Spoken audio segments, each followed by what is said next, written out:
Bonsoir à tous, bienvenue dans Bismart, l'émission. Aujourd'hui, on va parler réindustrialisation et transition écologique avec le directeur général France, Europe du Sud, Moyen-Orient et Afrique de Saint-Gobain, Thierry Fournier. On parlera également bâtiments et chantiers avec une petite start-up qui s'appelle Warm & Go qui vient de se faire racheter. Deuxième partie d'émission, beaucoup plus politique aujourd'hui, puisque je vous proposerai de découvrir le livre d'Anne Deguigné, qui est journaliste au Figaro, qui vient de sortir Le capitalisme woke, quand l'entreprise dit le bien et le mal. C'est aux éditions des Presses de la Cité. On en parlera dans un instant. Le débat est ouvert. Et puis, on sera également avec le tout jeune Grégoire Cascara, le fondateur d'Élise, cette application qui a plus de 2 millions de téléchargements, qui veut inciter les jeunes à aller voter ce dimanche. Et puis, on terminera par un appel aux dons à l'Ukraine, puisque toute la filière de la communication a décidé de se mobiliser. Voilà, c'est Bismart, l'émission. C'est parti.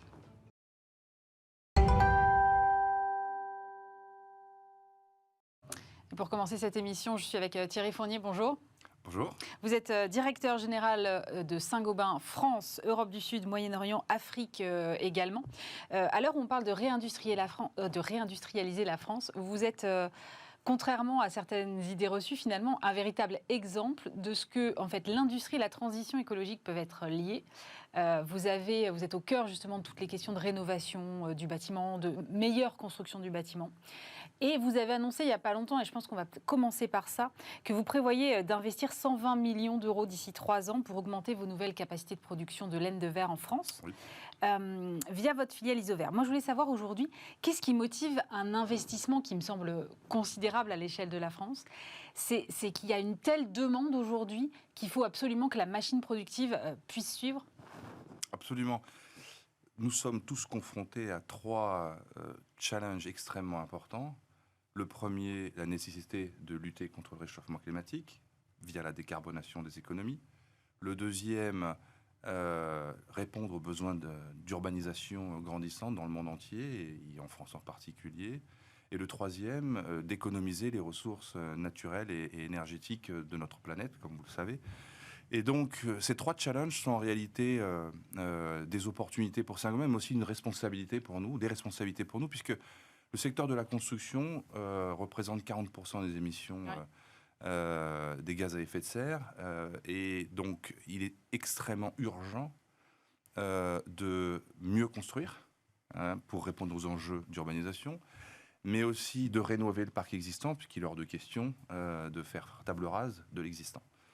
Et donc, Saint-Gobain est un acteur essentiel et nous avons une énorme responsabilité face à ce challenge-là, donc nous nous organisons en conséquence.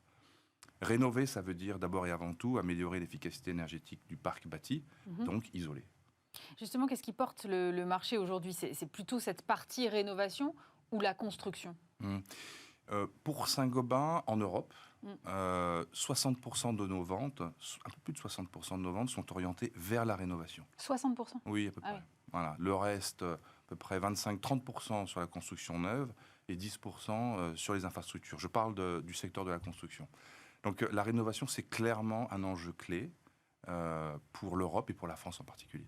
En France, on dit souvent que le bâtiment est quand même un peu perfusé aux subventions. Est-ce que le fait qu'il y ait MaPrimeRénov' aujourd'hui, ça porte particulièrement la rénovation ? Parce que selon vous, ça a donné un coup de booster quand même. Exactement, c'est un facteur d'accélération, puisque en tout état de cause, il faut rénover. Donc via cette MaPrimeRénov', les particuliers sont incités à anticiper leurs travaux de rénovation, si possible lourdes, pour répondre d'une manière globale au sujet. Moi, je n'aime pas le mot de subvention, je préfère le mot d'incitation à faire plus vite, et plus fort, et mieux, et plus loin. J'ai lu une déclaration dans laquelle vous disiez qu'en augmentant vos capacités de production d'isolants, vous alliez pouvoir ajouter 100 000 logements rénovés supplémentaires par an. Oui. C'est quand même considérable. Oui, si la France veut atteindre ses objectifs de réduction des gaz à effet de serre, dans le cadre de l'accord de Paris, c'est 700 000 logements qu'il faut rénover chaque année d'ici 2030. En ce moment, le régime actuel, 2020-2021, c'est plutôt 350 000 logements rénovés chaque année. Donc il faut doubler notre capacité collective à rénover le parc bâti. C'est considérable. Et ça veut dire que derrière, il faut que non seulement vous produisiez, mais que derrière les entreprises puissent suivre aussi. Absolument, absolument. Et donc, nous travaillons avec des associations professionnelles pour améliorer l'attractivité de la filière, faire venir des C'est un gens gros sur, enjeu sur sur cette filière. l'attractivité de la filière. Absolument, nous avons besoin de bras, Ouais. de têtes, de jambes, pour que tous ensemble, nous puissions répondre à ces grands enjeux planétaires et particulièrement nationaux relatifs à la rénovation énergétique du parc bâti. Oui. Donc du coup, vous allez augmenter les capacités de production de 3 de vos usines Isover, ajouter une ligne de production supplémentaire. C'est là où moi j'aime bien faire ce lien entre transition écologique et réindustrialisation, parce que finalement l'un est au service de l'autre. Oui, absolument. Mais en ce qui concerne Saint-Gobain, c'est encore plus vrai. Plus de 80%, même presque 85% de notre chiffre d'affaires est réalisé en local, dans le monde entier. Nous sourçons localement des matières premières, nous produisons localement et nous vendons localement. Nos produits finis voyagent rarement au-delà de 3 à 350 km. Donc oui, quand le marché est là, c'est au plus proche du marché que nous devons investir avec nos capacités de production. Où est-ce que vous allez construire cette ligne supplémentaire ? On n'a pas encore décidé. La priorité urgente de 2022, c'est d'augmenter la capacité de production de nos sites existants, et notamment du site d'Orange, dans le sud de la France. Et nous sommes en train de regarder, pour conclure d'ici à l'été, où mettre cette nouvelle ligne de production qui devrait apporter entre 50 et 60 000 tonnes de laine de verre supplémentaire produite chaque année en France. Avec combien d'emplois à la clé ? J'ai plus en tête le chiffre, mais quand on somme les chiffres, les emplois directs et indirects, on devrait dépasser les 300, 350. Ah oui. Et c'est plus facile aujourd'hui d'implémenter ou d'implanter un nouveau site industriel en France qu'il y a quelques années, parce qu'on parle énormément depuis la crise Covid de cette réindustrialisation. Vous avez le sentiment que le regard politique a changé et que ça va être plus facile demain d'implanter des usines ? En ce qui nous concerne, on n'a jamais eu vraiment de difficultés pour implanter des nouvelles lignes de production en France. Il s'avère que cet investissement est l'un des plus gros que nous allons faire depuis 7-8 ans en France, c'est vrai. On ne s'attend pas à avoir des difficultés, quelles qu'elles soient, pour réaliser cet investissement.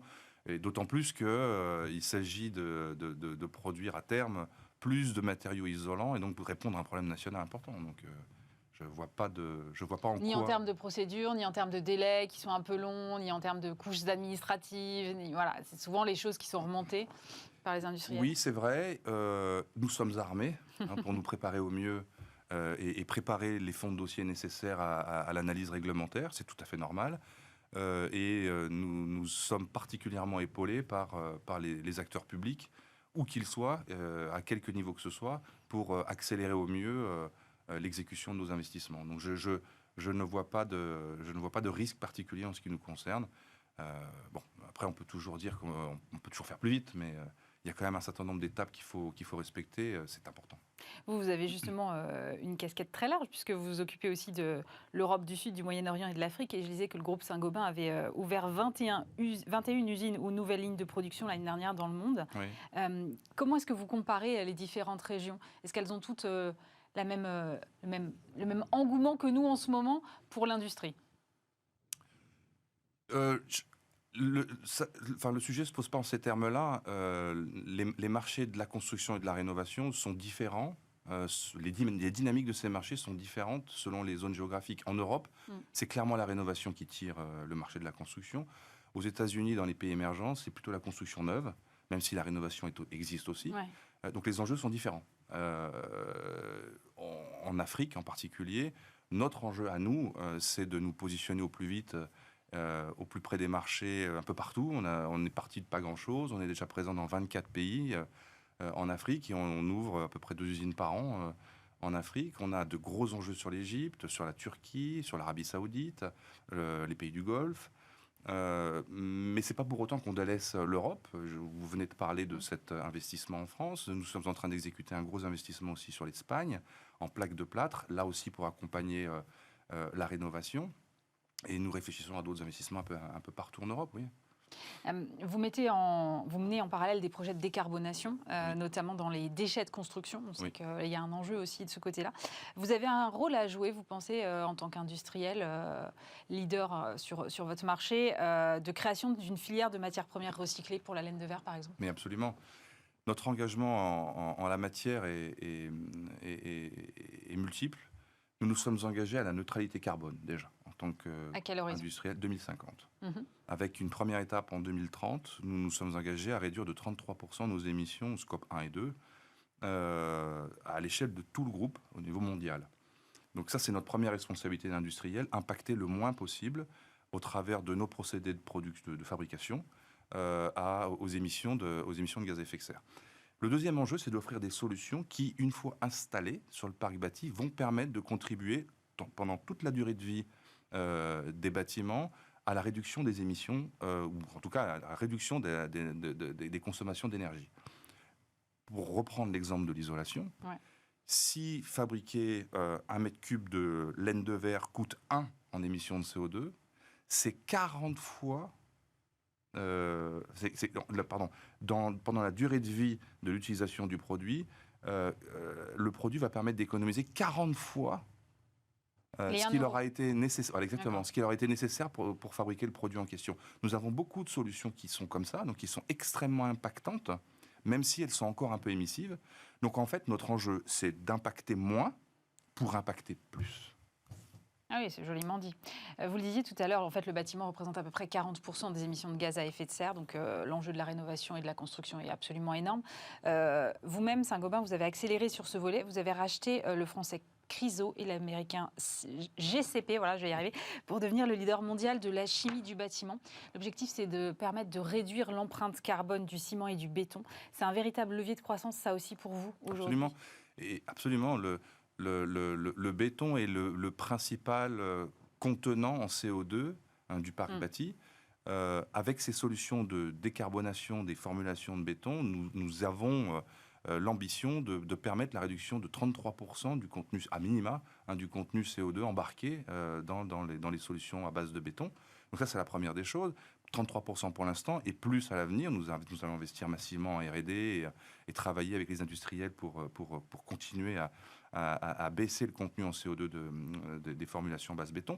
Et puis au-delà de ça, notre devoir aussi est de développer des nouvelles façons de construire avec des solutions plus légères, plus durables, avec plus de contenu recyclé embarqué, avec un poids global moindre et un contenu en CO2 embarqué moindre. Donc on travaille aussi sur ce volet pour permettre d'avoir une construction plus rapide, plus verte et moins impactante. Et la solution viendra de l'innovation en matière de nouveaux matériaux? Absolument.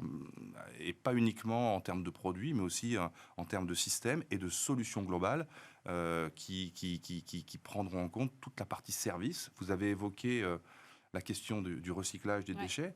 Le recyclage est un sujet compliqué, très technologique. Ça commence d'abord et avant tout par déconstruire correctement, trier sur chantier, organiser les filières de recyclage et ensuite réintégrer les produits préparés de déconstruction dans les procédés de fabrication pour refaire des produits qui sont bons à l'installation. D'ailleurs, je peux vous donner un petit exemple. Au mois de mai de cette année, le 5 mai, nous allons lancer la première campagne de fabrication d'un verre produit 100% à base de recyclage avec énergie verte en plus. Donc c'est un verre qui sera zéro net carbone. Que vous allez récupérer donc sur des anciens chantiers en Voilà, c'est ça. déconstruction? Donc c'est du verre que nous récupérons des marchés.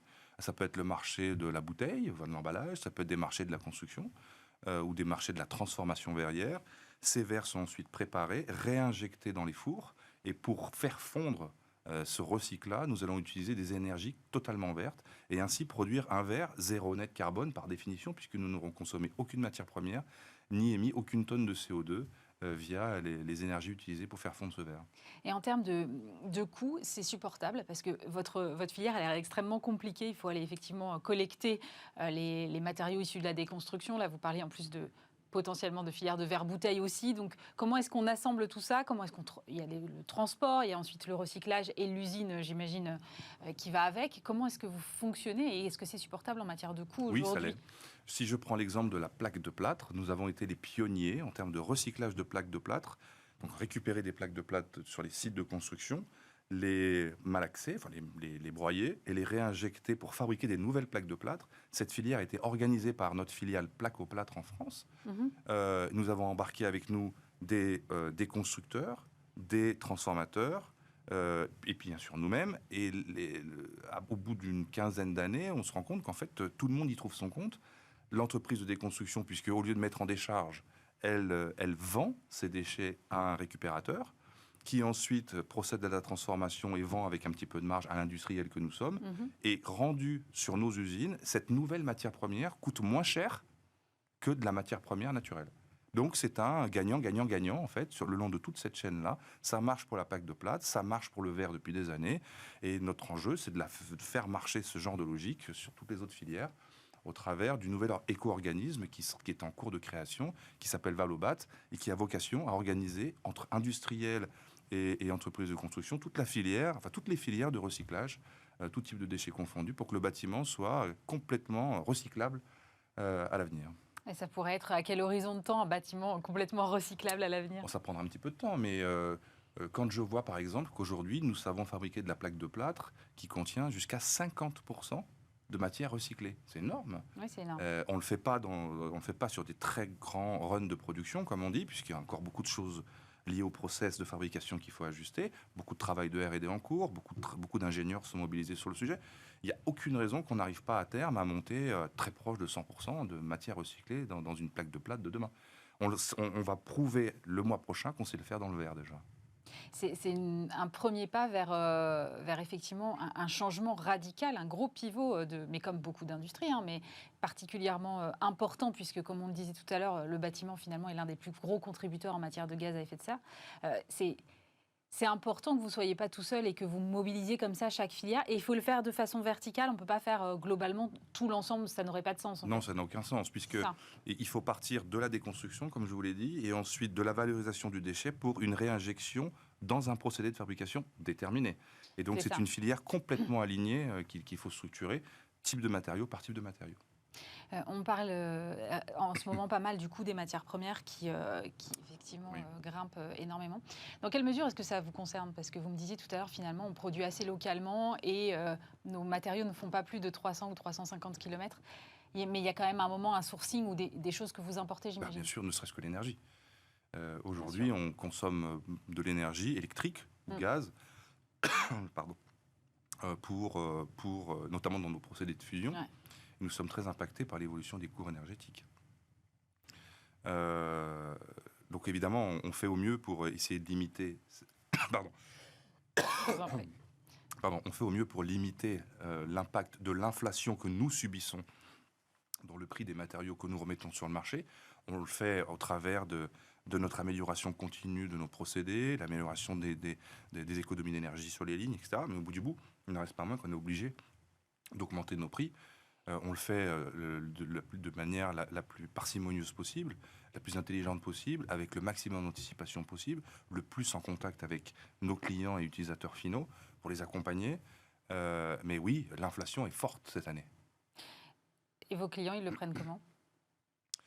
Pour le moment, force est de constater, notamment dans la rénovation, que cette inflation est encore acceptable. On se rend compte que le pipeline de chantier dans la population des artisans en rénovation en France est plein pour les 6 à 8 mois qui viennent encore. Il n'en reste pas moins que leurs marges sont pressurées, comme les nôtres d'ailleurs. Ouais. Donc toute la filière est sous tension. On risque d'avoir une fin d'année ou un début d'année 2023 qui montrera un petit infléchissement de tendance sur la dynamique de marché de par cette inflation. Mais pour le moment, on arrive à travailler en bonne intelligence. Ouais. Merci beaucoup Thierry Fournier. Je rappelle que vous êtes directeur général de Saint-Gobain, France, Europe du Sud, Moyen-Orient et Afrique. Merci d'avoir été avec nous. Merci.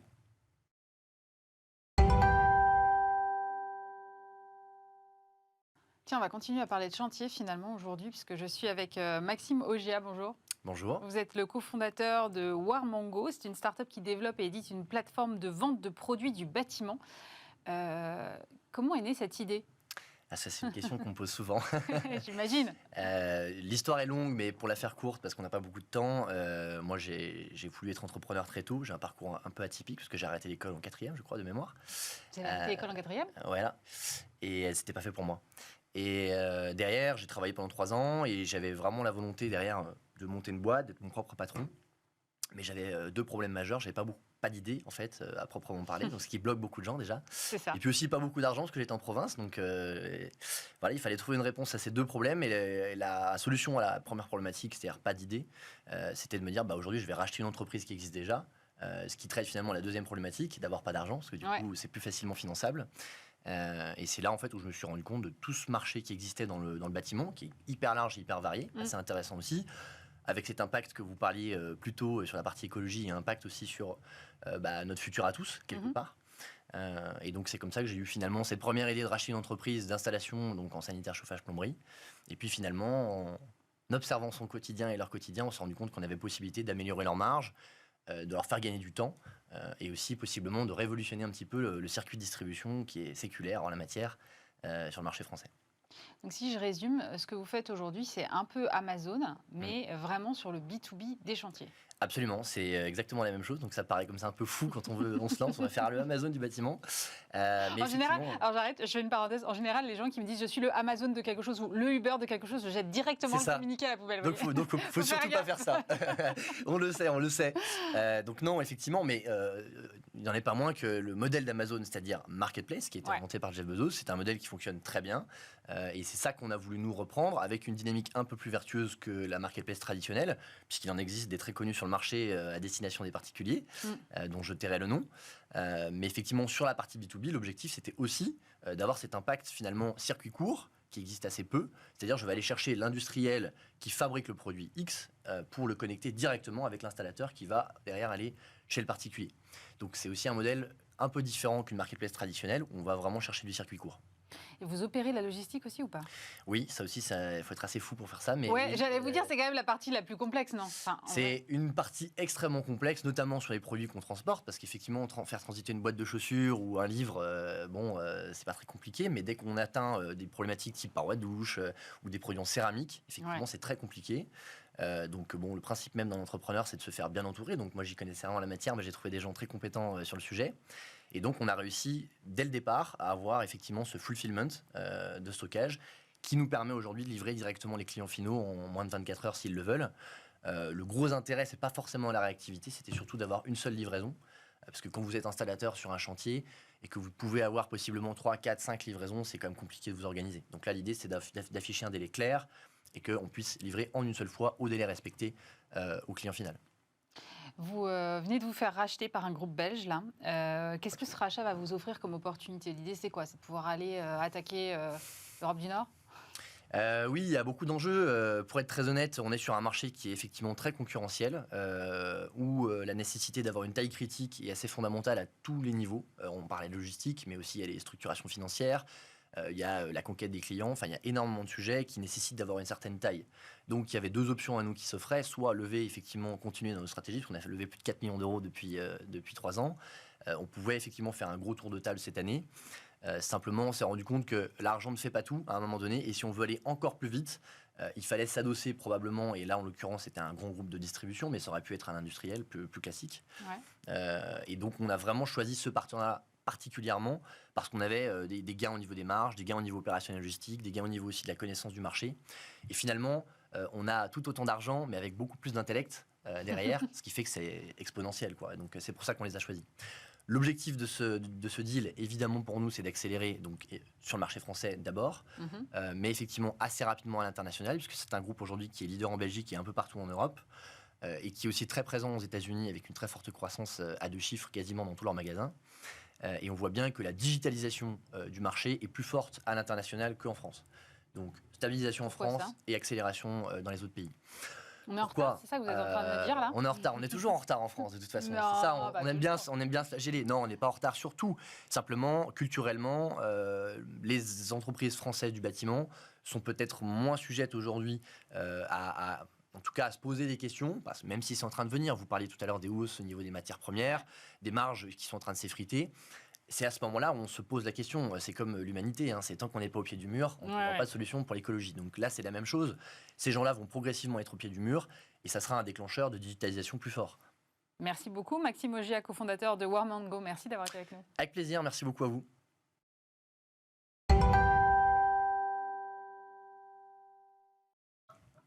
Et on poursuit avec Anne Deguigné, journaliste au Figaro. Bonjour. Bonjour Aurélie. Vous êtes l'auteur de Le capitalisme woke, quand l'entreprise dit le bien et le mal aux éditions Presse de la Cité. Moi, j'aimerais savoir quelle est la réflexion qui est à l'origine de ce livre, en fait. En fait, ce qui m'a Au départ, tout simplement, j'étais étonnée de voir du caractère de plus en plus militant des publicités dans la rue, et puis de voir des entreprises de plus en plus boycotter, dire qu'elles ne mettraient plus de pub sur telle ou telle chaîne. J'ai trouvé que c'était un phénomène de plus en plus prégnant. Et en tant que citoyen, puis en tant que journaliste, je me suis demandé, mais pourquoi font-elles ça? Et il y avait notamment eu le cas qui m'a vraiment interloquée de Decathlon, qui a un jour communiqué sur le fait qu'ils allaient plus mettre de publicité sur CNews. Moi, voilà, je peux comprendre à titre particulier, on dise j'ai pas envie de regarder telle ou telle chaîne, mais Decathlon, qui est une des marques vraiment préférées des Français, je pense que vraiment toutes les familles de France s'accordent pour apprécier Decathlon.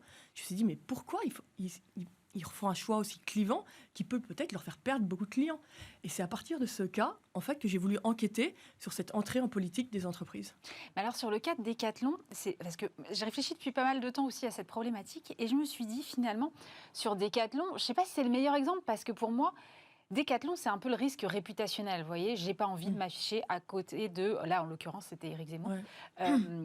Et je pensais que c'était plus un risque réputationnel qu'une véritable entrée en politique. Comment est-ce qu'on fait la différence, finalement, entre ce qui relève du risque réputationnel pour une marque et ce qui est un acte politique?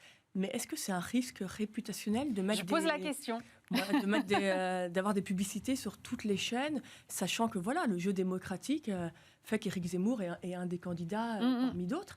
Et moi, je pense que si on n'est pas d'accord avec ses idées, il faut peut-être soutenir d'autres candidats, s'engager en politique à titre personnel. Mais est-ce qu'entre entreprises, il faut par ricochet dire je ne veux pas avoir de publicité? Moi, personnellement, ça me heurte un peu, parce que je trouve que les entreprises, c'est normal qu'elles s'engagent sur des valeurs, qu'elles ont un rôle à jouer dans la cité, mais qu'il faut faire très attention à ne pas heurter le cadre démocratique. Et surtout qu'on voit bien qu'en fait, l'entreprise, elle ne peut pas vraiment défendre l'intérêt général. Il y a toujours des intérêts particuliers derrière. Donc le jeu me semble assez dangereux.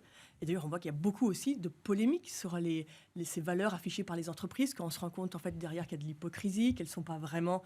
Voilà, que par exemple, dès qu'elles vont aller dans le marché chinois, les valeurs qui étaient affichées aux États-Unis ou en Europe ne sont plus les mêmes. Donc je pense que le jeu est dangereux pour l'entreprise et de façon peut-être plus grave pour la démocratie. Vous parlez de valeurs. Je lisais la semaine dernière dans Les Échos Éric Le Boucher qui disait « La gauche est morte, les entreprises doivent prendre sa place, augmenter les salaires, donner du sens, rendre la RSE concrète. Il n'est plus le temps de penser avec Milton Friedman que l'économie et la politique sont des genres étanchement séparés et que les chefs d'entreprise ne doivent pas faire de politique. » J'imagine que vous n'êtes pas d'accord. Oui, voilà. Non, mais voilà, le débat est complètement ouvert. Et voilà. Et donc ça, c'est la position inverse qui est tout aussi légitime. Moi, je ne crois pas. Et en effet, moi, je crois qu'en effet, la gauche de gouvernement, on le voit dans cette élection, est très faible. Mais je pense que se dire que du coup, il faut investir ces idées progressistes, essayer d'investir les entreprises pour que ce soit elles qui diffusent ces idées progressistes, moi, je ne pense pas que ce soit la bonne solution si on est de gauche. Et je pense qu'il faut bien mieux essayer de s'investir dans l'arène politique. Mais le débat est ouvert. Le débat est ouvert. Et aujourd'hui, je veux dire, la position majoritaire, c'est la position d'Éric Le Boucher, de dire heureusement, l'entreprise rentre en politique, on en a besoin. Et justement, il y a quand même une attente aussi des consommateurs. Je veux dire, ça ne sort pas de nulle part non plus, ces entreprises qui s'engagent en politique, comme vous dites.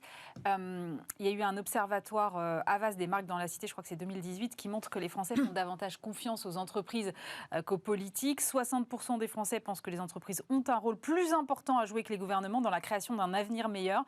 81% que les États ont aujourd'hui plus que jamais besoin des entreprises pour les aider à transformer la société.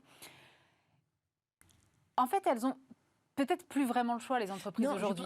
Vous avez raison, Aurélie. Elles ont plus le choix parce que les États, tout simplement, les grandes entreprises sont plus puissantes que les États. Et puis surtout, tous les lieux où le débat idéologique avant était organisé, les partis politiques, les syndicats, même les églises, sont très faibles aujourd'hui. Donc il y a une quête, il y a une attente de sens qui leur tombe un peu dessus. Donc je pense qu'elles doivent s'engager sur des valeurs.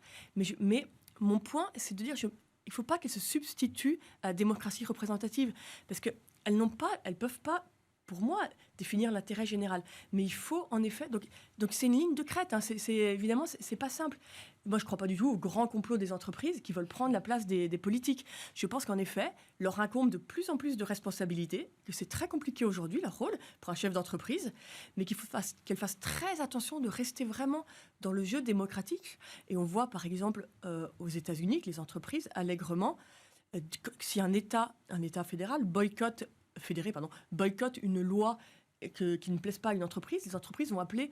Pardon, excusez-moi. Si un État, c'est ça. Si un État fédéré a voté une loi et que l'entreprise est contre, les grandes entreprises vont appeler à le boycotter. Ça me semble très dangereux parce qu'on ne peut pas mettre sur le même plan, pour moi, le gouverneur qui a été élu et les grandes entreprises qui ont d'autres intérêts. Donc, l'entreprise doit afficher des valeurs. Je pense que c'est important. Et je pense que la loi française, notamment avec la loi PAC, qui propose l'entreprise à mission, donne quelque part des clés. Parce que l'entreprise peut tout à fait décider qu'évidemment, il n'y a pas que le profit qui compte. Elle peut poursuivre aussi elle peut aussi poursuivre des engagements sociaux, environnementaux, mais en faisant attention de respecter le cadre, je pense en respectant bien le cadre démocratique, en ne tapant pas, je pense en n'essayant pas de prendre la place des politiques, et puis surtout en portant des causes qui sont liées à leur objet social, qui sont alignées. Je pense que c'est beaucoup plus, par exemple, c'est beaucoup plus fort de voir un laboratoire pharmaceutique qui va s'engager à investir pour trouver des traitements pour des maladies rares, donc peut-être qu'il n'y aura pas beaucoup de rentabilité pour eux, plutôt que de se dire, moi je vais boycotter l'État de Géorgie parce que telle loi sociétale me plaît pas. Moi je pense que il y a beaucoup plus d'impact de voir une entreprise prendre à cœur des causes comme ça qui sont liées à son activité. Vous donnez énormément d'exemples dans le livre et il y en a quand même beaucoup, et vous venez de citer la Géorgie par exemple, il y en a beaucoup qui viennent des États-Unis. Oui. Moi je me demande quand même si on n'est pas en train d'importer pas mal de problématiques, notamment raciales, qui sont vraiment très liées spécifiquement à l'histoire des États-Unis et qui finalement peuvent apparaître, en tout cas dans certains cas, assez loin de notre expérience et de notre histoire en France. Et est-ce que, en fait, finalement, le plus grand danger, il n'est pas là ? Mais tout à fait, parce qu'en fait, et d'ailleurs on voit bien quand on dit est-ce que l'entreprise, la gauche est morte, donc que l'entreprise prenne sa place, mais il y a un grand problème, c'est que l'entreprise mondialisée actuelle, son marché est mondial, et aujourd'hui elle tend à se calquer sur les valeurs américaines, tout simplement parce que c'est plus simple. On voit à Sanofi, l'été dernier, dans leur présentation aux analystes, une des toutes premières slides, Sanofi dénombrait le nombre de salariés noirs aux États-Unis. Il n'y a pas de quota en France. Mais ça, c'est des valeurs, en effet, comme vous dites, typiquement américaines. Donc l'histoire américaine est complètement différente de la nôtre.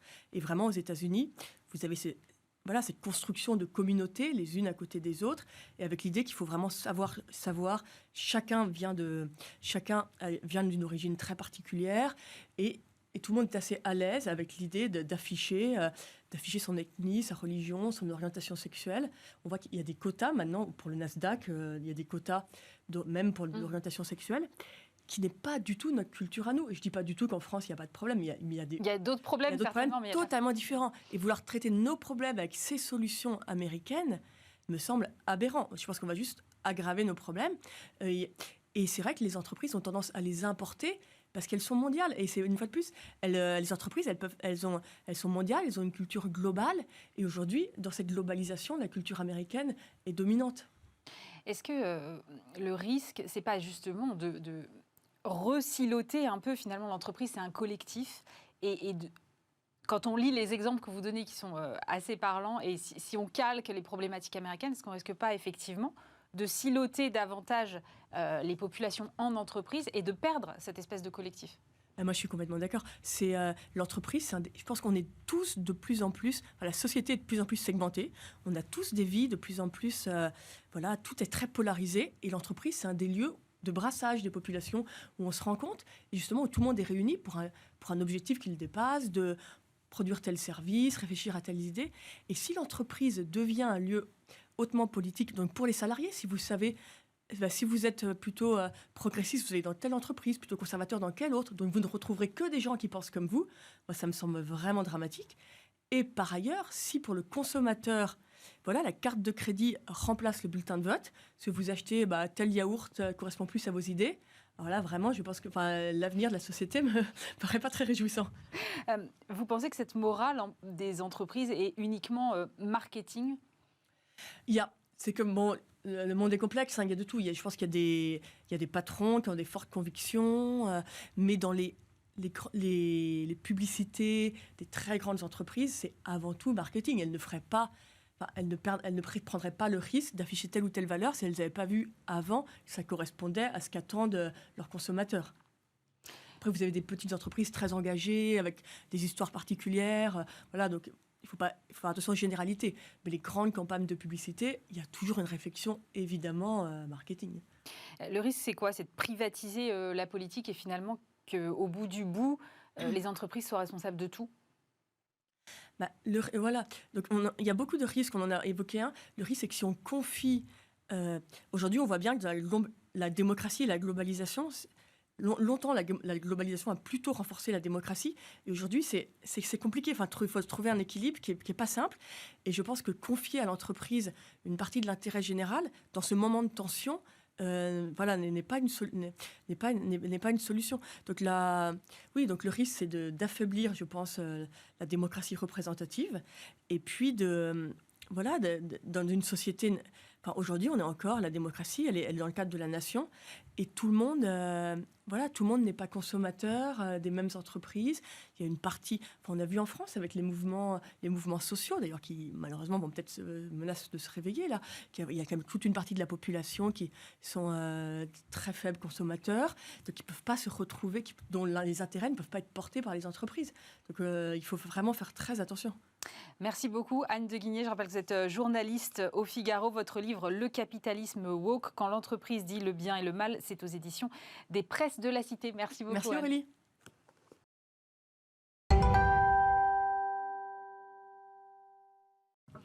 Je suis maintenant avec Grégoire Cascara. Bonjour. Bonjour, merci pour votre invitation. Avec plaisir. Vous êtes fondateur d'Élise.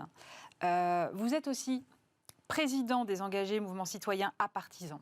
Co-fondateur de À Voter, une ONG indépendante de défense des droits civiques et de progrès démocratique. Auteur de Aux urnes, aux éditions Flammarion, publié le 23 février dernier, plaidoyer contre l'abstention et en faveur d'une société de l'engagement. Ça fait pas un peu beaucoup pour un homme aussi jeune ? Bon, d'abord, tous ces combats, tous ces projets, ils sont connectés à une même mission, qui est d'essayer de réconcilier les jeunes avec le débat d'idées et avec l'engagement, à la fois citoyen, entrepreneurial, solidaire. Et à l'approche de cette élection présidentielle, évidemment, une mission en particulier qui est de lutter contre l'abstention. On le sait, c'est un vrai problème en France. Près de 9 jeunes sur 10 ne sont pas allés voter aux élections régionales l'an dernier. Et à l'approche de ce premier tour de l'élection présidentielle, j'espère qu'on va assister à un sursaut de mobilisation dans les urnes. En tout cas, on fait tout pour, avec tous ces projets depuis maintenant plusieurs années. Mais d'où ça vient, cette envie comme ça de reconnecter la jeune génération à l'isoloir ? Moi, le détonateur, ça a été le second tour des élections législatives de juin 2017, qui avait déjà été marqué par des records d'abstention. J'avais 17 ans à l'époque, j'ai pas encore tout à fait le droit de vote, j'étais en terminale et je m'intéressais à cette campagne, mais je voyais que mes amis, mes camarades du même âge, eux ne s'y intéressaient pas ou avaient déjà une forme de défiance vis-à-vis de la classe politique. Et donc le point de départ du mouvement Les Engagés, avec des amis bordelais, c'était de se dire qu'est-ce qu'on peut faire pour construire un mouvement par et pour les jeunes qui les réconcilie à la fois avec les urnes et plus largement avec l'engagement, parce que l'un conditionne l'autre. Puis au fil des années, les projets se sont enchaînés dans cette même direction. Et effectivement, Élise, qu'on a co-créée avec François Marie, avait cette ambition, à l'approche de la présidentielle, d'offrir la solution la plus ludique possible pour les jeunes qui ont envie de comprendre les projets, les programmes des différents candidats. Et le livre Aux urnes s'inscrit dans la même direction, la même philosophie. Comment convaincre nos proches, ceux qui nous entourent, d'aller voter dimanche. Alors, Élise, c'est plus de 2 millions de téléchargements. Je crois qu'aujourd'hui, elle est de nouveau en tête des applications les plus téléchargées. Vous attendiez un tel succès ? Non, évidemment, on ne peut pas anticiper ce type de phénomène, surtout que beaucoup nous avaient dit avant le lancement, vous verrez, ça ne marchera pas, la politique n'intéresse pas les jeunes. Bon, heureusement, ça prouve le contraire. Ouais. Ça prouve d'une part que le combat contre l'abstention n'est pas perdu d'avance, et d'autre part, surtout, que les jeunes ne se désintéressent pas forcément de la politique. Ça, j'en suis assez convaincue. À condition d'inventer de nouveaux outils pour les intéresser, et ça, c'est aussi le challenge. Alors moi, je l'ai téléchargé, et je me suis amusée, et effectivement, je trouve que c'est assez ludique. Ça prend quand même pas mal de temps, parce que c'est ultra complet.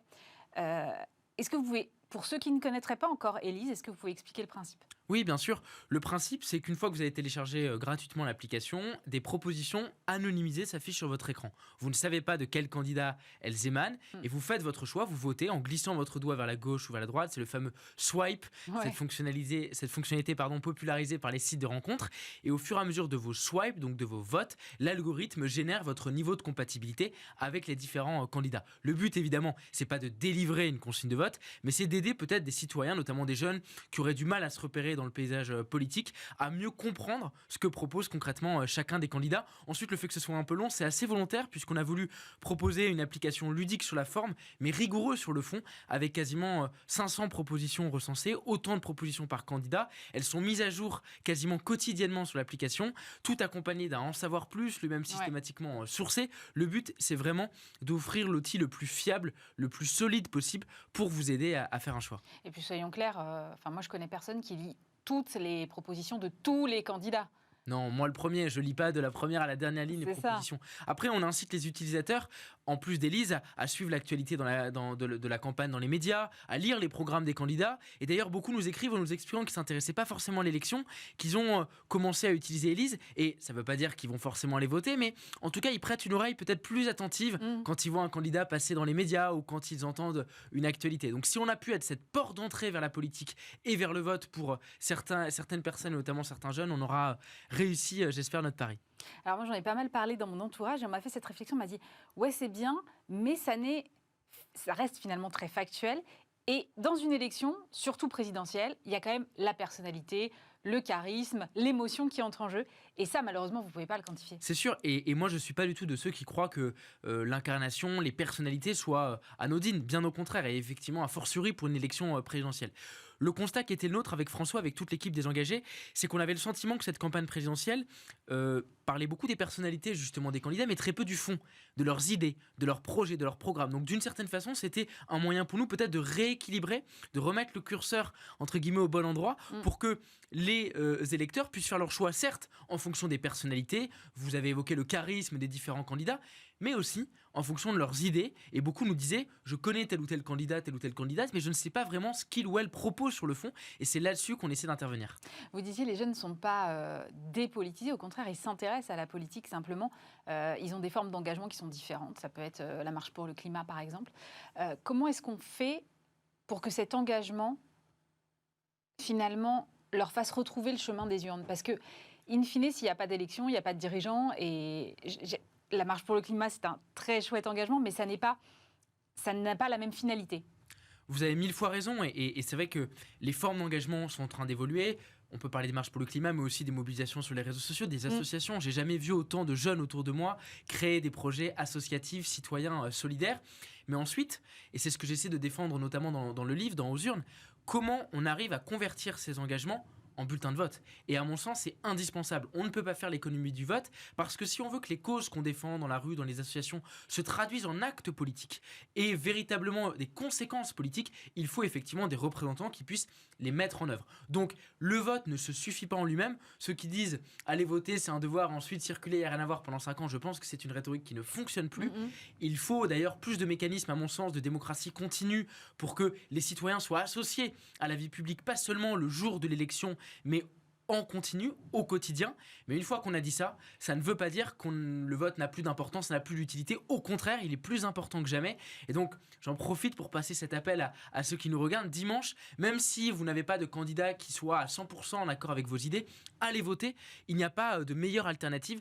Et aussi, à notre génération, aller voter, c'est envoyer un message aux politiques, d'une certaine façon, leur dire « vous ne pouvez pas décider sans les jeunesses ou contre les jeunesses ». Plus nous serons nombreux parmi les jeunes à aller voter, plus notre poids politique qui en résultera sera fort.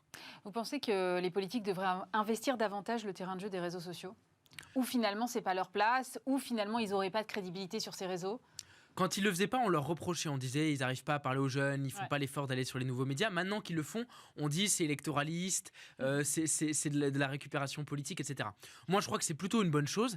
Je crois pas du tout que les médias sociaux vont remplacer les médias traditionnels. Je crois que c'est complémentaire et que le traitement de l'actualité, de l'information n'est pas toujours le même, mais qu'on a besoin des deux. Ne serait-ce que parce que sur ces nouveaux médias, souvent les politiques s'adressent directement aux citoyens sans intermédiaire. Ce qui a des vertus, mais ce qui a aussi un inconvénient, c'est qu'il n'y a pas de débat contradictoire avec un ou une journaliste qui peut apporter cette contradiction aux politiques. Donc les nouveaux médias, oui. Ensuite, tous les candidats n'arrivent pas forcément à s'en approprier les codes de la même manière. C'est difficile de dire ce qui caractériserait fondamentalement ces nouveaux médias. Moi, je vois peut-être une caractéristique forte, c'est une exigence d'authenticité, de spontanéité plus forte. Vous ne pouvez pas communiquer sur Twitch ou sur YouTube comme vous le feriez dans un communiqué de presse ou au JT de 20h. Donc c'est cette difficulté que rencontrent certains politiques et c'est cette exigence en même temps à laquelle ils vont devoir se plier s'ils veulent effectivement communiquer communiquer efficacement sur ces nouvelles plateformes. Il faut qu'ils y aillent eux-mêmes ou il faut qu'ils envoient des jeunes le faire à leur place finalement? Non, je crois que les politiques doivent y aller eux-mêmes. Et d'ailleurs, on n'attend pas d'un politique qui soit un TikToker de 18 ans avec tous les codes de notre génération. Ce qu'on attend, c'est de la sincérité. Ne pas avoir le sentiment qu'au fond, le politique s'est réveillé un matin en se disant « faudrait qu'on soit sur TikTok, c'est stratégique ». Mais qu'on sente qu'il y a une vraie démarche de construire un dialogue. Et ce dialogue, nous, avec le mouvement Les Engagés, on essaie de le construire sur le terrain depuis plusieurs années, mais il a aussi sa place, évidemment, sur les réseaux sociaux. Si on veut que les élus, d'une part, et les jeunes et d'autre part, se parlent, il faut le faire sur tous les canaux possibles. Et donc, les réseaux sociaux en font évidemment partie. 2 millions de téléchargements, c'est énorme. Qu'est-ce que vous allez faire des données? C'est la grande question que tout le monde, j'imagine, doit vous poser. Qu'est-ce que vous allez faire? Parce que là, vous allez avoir les profils des électeurs de plus de 2 millions de personnes. J'imagine que les partis politiques doivent vous appeler tous les jours.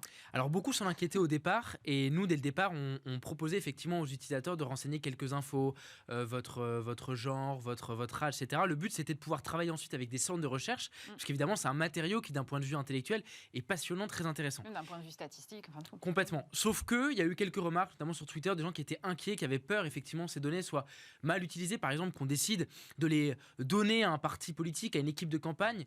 Et donc, c'est pour ça qu'on a pris une décision dès les jours qui ont suivi le lancement de supprimer purement et simplement toutes les données. Donc, aussi surprenant que ça puisse paraître à nos amis de la tech, on ne collecte pas de données, on n'a pas de données sur l'âge des utilisateurs, par exemple, ou a fortiori sur leur vote. C'était important pour nous de créer cette confiance. Il y a un tel niveau de défiance entre les citoyens et la politique, le politique, qu'il faut donner des gages. Et donc, nous, on a préféré faire ce choix.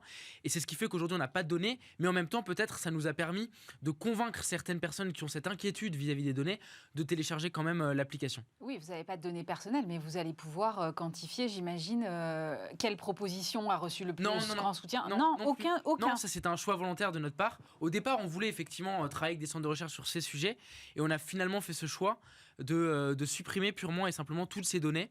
Donc effectivement, l'inconvénient, c'est qu'il n'y aura pas d'analyse scientifique qu'on pourra mettre en œuvre pour ces données. Et ça, d'un point de vue, tous mes amis chercheurs en sciences sociales le regrettent. Mais l'avantage, c'est qu'on perpétue cette confiance. Et donc, il n'y a pas un seul utilisateur qui a été dissuadé de télécharger cette application et donc de faire son choix. Nous, notre priorité numéro 1 pour cette élection présidentielle, c'était de lutter contre l'abstention. Donc, c'est ça qui a motivé nos choix et nos stratégies jusque-là. Et ce qui est dommage, c'est que en fait, vous ne saurez pas combien de gens sur les 2 millions vous avez convaincu d'aller aux urnes. Ça, de toute façon, c'est impossible de le savoir, puisque par définition, celui ou celle qui l'utilise, d'abord, peut-être avait-il déjà prévu d'y aller, et c'est pas grâce à Élise qui l'a décidé d'aller voter. Peut-être a-t-il apprécié Élise, mais ça n'a pas suffi à le convaincre d'aller voter. Nous, on a très nombreux retours d'utilisateurs, puisqu'on est actifs sur les réseaux sociaux. On construit d'ailleurs l'application de façon collaborative avec ces utilisateurs, et beaucoup nous disent effectivement, et nous écrivent que cette application les a aidés à s'y intéresser. Certains n'avaient pas l'intention d'aller voter et a priori vont aller voter dimanche. C'est ça notre source de satisfaction numéro 1. Après, de toute façon, c'est inquantifiable. On en saura déjà davantage à l'issue du scrutin dimanche. Est-ce qu'il y aura une nouvelle vie pour Élise après les élections? Est-ce que vous vous dites, on attaque les législatives, il faut donner aussi les mêmes cartes en main aux jeunes pour les législatives? Alors sur les législatives, c'est un débat un peu complexe parce qu'il y a 577 circonscriptions en France, à peu près 10 candidats par circonscription, donc ça fait environ 5000 candidats. Nous, aujourd'hui, notre priorité, c'est de se focaliser sur l'outil tel qu'il existe pour la présidentielle. On va faire quelques ajustements entre le premier et le second tour pour que l'application soit la plus cohérente, la plus pertinente possible dans l'entre-deux tours. Puis le travail électoral, lui, il continue au quotidien. On a une trentaine de bénévoles mobilisés, issus des engagés mobilisés pour mettre à jour quotidiennement les propositions. Donc ce travail qui prend beaucoup de temps, il se poursuit jusqu'au 24 avril. On préfère se concentrer là-dessus jusqu'au 24. Et ensuite, je reviendrai vous parler avec plaisir de ce qu'on pourrait ou non faire après le 24. Oui, parce que sinon, ça va vous faire un gros vide quand même. Non, mais moi là, j'ai assez de projets pour m'occuper. Donc, globalement, je suis pas trop inquiet. Puis, j'ai dit, je sais plus à qui, que je partirais en vacances si l'abstention était très réduite à l'issue des 2 tours. Mais a priori, ça va pas être le cas. Non, donc, je dis aux jeunes, allez voter non seulement pour sauver notre démocratie, mais en plus me permettre d'aller en vacances, puisque c'est mon objectif si l'abstention se réduit. Mais voilà, non, il y a plein de projets qui vont se poursuivre et c'est assez exaltant comme aventure en tout cas.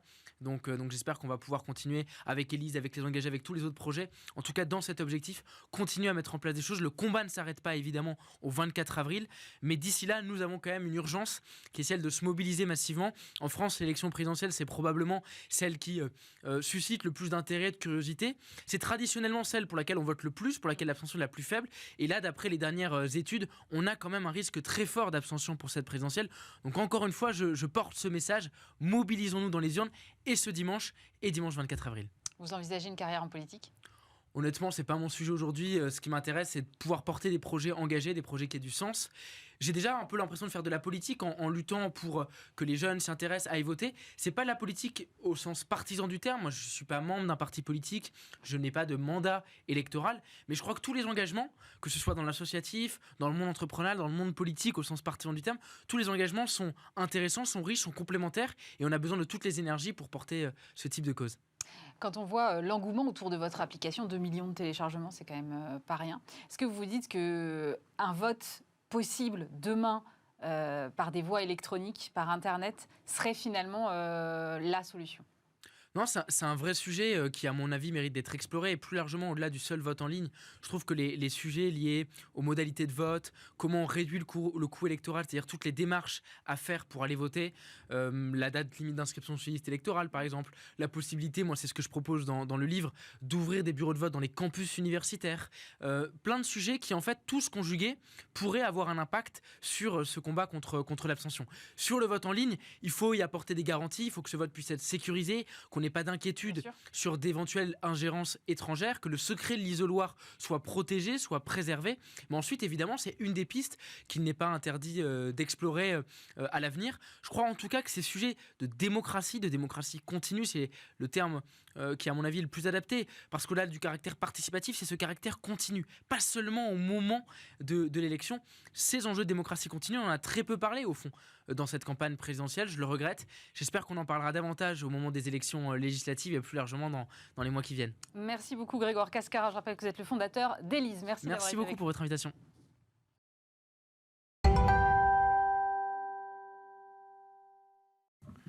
On termine cette émission avec Pascal Cube, bonjour. Bonjour Aurélie. Vous êtes président de l'IAA France, l'International Advertising Association, qui fédère donc bon nombre d'acteurs de la communication française. Est-ce que vous pourrez juste rappeler vite fait ce que c'est ? Alors l'IA, pour faire simple, ouais. L'IA était absente du marché français depuis de nombreuses années et donc on a relancé fin d'année dernière cette association qui a été créée en 1938. Alors c'est d'origine américaine, mais c'était créé initialement, conçu pour une communication responsable, donc c'est assez actuel. Ouais. C'est présent maintenant dans 60 pays, c'est plus de 4000 membres. C'est, on va dire, la seule association qui représente l'industrie dans son intégralité, elle est globale et internationale. Donc, ce qui permet effectivement de regrouper beaucoup d'acteurs, que ce soit médias, agences, des marques, des techs, des plateformes qui sont avec nous. Et puis aussi de défendre un certain nombre de valeurs, puisque notre vocation est d'être un peu la boussole de l'industrie et de montrer les bonnes directions, les bonnes pratiques. Alors là, vous êtes là aujourd'hui puisque le secteur se mobilise pour l'Ukraine. Oui. Pourquoi cette prise de décision ? Pourquoi est-ce que l'industrie de la communication a décidé de se mobiliser particulièrement aujourd'hui ? C'est assez inhabituel en fait. Alors, c'est aussi à l'initiative de l'IA, avec ce conseil d'administration assez prestigieux qu'on a pu regrouper à l'IA pour son démarrage, qu'on s'est dit qu'il fallait ouvrir, qu'il fallait collaborer, qu'il fallait partager toutes ces choses-là. Puis surtout, c'est de montrer aussi l'utilité, notre utilité déjà à chacun, et puis l'utilité de l'industrie pour faire savoir, pour communiquer sur cette crise majeure. Je ne vais pas rentrer dans le détail, mais c'était de dire qu'on a une force et qu'il faudrait l'utiliser pour justement, alors avec France Générosité, on a tout de suite, c'est un collectif en fait qui a retrouvé un autre collectif, puisque France Générosité, c'est plus de 120 associations représentées, et avec une plateforme, infodon.fr/Ukraine, je le rappelle, parce que je suis là surtout pour ça aujourd'hui, c'est de communiquer sur l'utilité qu'on peut avoir tous, pas au-delà de l'industrie, mais aussi tout un chacun, de participer. C'est sans doute la seule façon, parce on s'est tous posé la question, qu'est-ce qu'on peut faire ? Oui, c'est ça. Il y a plein d'offres qui existent pour pouvoir donner, aider, mais en fait, on a parfois du mal à se repérer. Et selon la cible à laquelle on voudrait particulièrement adresser son don, c'est pas forcément facile de s'y repérer. Donc il y a une plateforme qui a été mise en ligne, c'est ça? Alors, la plateforme existe déjà, mais on cherchait justement, nous, un facilitateur de dons. Et pour le coup, ce qui est intéressant, c'est qu'Infodon permet de choisir. Là, il y a une trentaine d'initiatives. Ce sont des associations, ONG, fondations, qui sont très impliquées, évidemment, sur le sujet, mais surtout qui proposent concrètement des initiatives qui permettent de choisir nous-mêmes. C'est ça aussi que je trouvais intéressant, moi, dans cette démarche. C'est de dire, vous pouvez donner, mais vous pouvez donner selon vos affinités, selon vos envies. Mais ce qui est important, c'est de donner. C'est intéressant parce que en fait, l'industrie de la communication se mobilise régulièrement pour des causes. Il y a des choses qui sont faites pro bono pour des associations, pour voilà, il y a beaucoup de campagnes, mais rarement collectivement. Donc là, l'idée, c'est vraiment d'avoir une force de frappe plus grande. Comment est-ce que va se décliner cette campagne d'appel aux dons? Alors, c'est tout le sujet, c'est-à-dire qu'effectivement, cette mobilisation exceptionnelle, puisqu'on a déjà quasiment tous les afficheurs qui vont diffuser cette campagne là, à partir d'aujourd'hui, en fait. Ça va la campagne démarre vraiment aujourd'hui. On a la presse aussi qui s'est impliquée. Je ne vais pas tous les citer, parce qu'il y a beaucoup de monde dans la boucle, mais les principaux acteurs. On a aussi des écoles, on a aussi la Française des Jeux, par exemple, là je la cite parce que ça vient de tomber ce matin, qui va s'impliquer dans tous les bureaux de tabac, il y aura la présence de cette campagne. Donc c'est vraiment une mobilisation exceptionnelle et c'est aussi montrer que notre métier c'est de faire savoir. Et on a un savoir-faire pour le faire. C'est vrai. Donc pour le coup, c'est tous ensemble de montrer qu'on a cette puissance et d'utiliser cette puissance pour une cause qui me semble importante. On rappelle le site. Alors le site c'est infodon.fr/Ukraine si vous voulez accéder directement à toutes les initiatives, voilà, parce que l'Infodon propose beaucoup de choses, c'est assez large. Mais voilà, d'être... en fait, d'ailleurs, c'est ce qu'on demande, c'est que tout le monde relaie à tous les niveaux, que ce soit les agents, on a toutes les syndicats, les associations professionnelles aussi qui nous ont rejoints pour cette mobilisation. Et en fait, accaparez-vous cette action, cette mobilisation, chacun d'entre vous. Je parle des acteurs de ce métier pour en faire une énorme campagne et on parle de solidarité là. Eh bien, merci, le message est passé. Pascal Cube, président de l'IAA France, merci d'avoir été avec nous. C'est la fin de cette émission. Merci de nous avoir suivis. Bien évidemment, on se retrouve vendredi prochain. Et puis lundi, vous aurez le plaisir de retrouver Stéphane Soumier, même lieu, même place. À très vite.